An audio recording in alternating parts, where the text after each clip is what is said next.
the Armed Forces of Ukraine in an official statement said Russia lost 660 servicemen in a single day, including 4 tanks, 4 armored personnel vehicles, 12 artillery systems as well as 10 drones and 21 cruise missiles were shot down.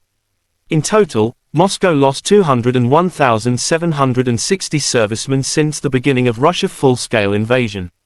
The other footage, the Armed Forces of Ukraine carry out an amphibious assault exercise. During training, Ukrainian servicemen try to bring the conditions as close as possible to combat conditions, so that the fighters understand that the outcome of the operation depends on their ability to act as a team.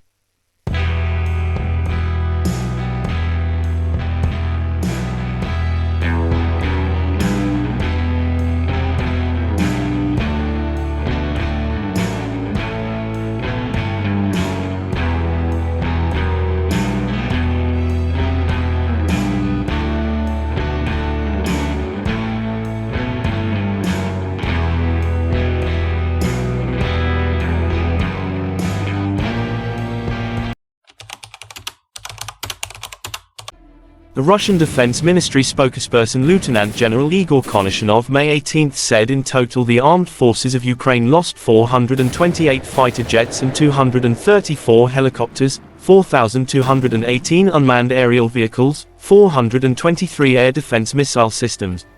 Also 9,227 tanks and other armored combat vehicles, 1,100 combat vehicles equipped with MRLS, 4,852 field artillery cannons and mortars, as well as 10,304 units of special military equipment have been destroyed during the special military operation.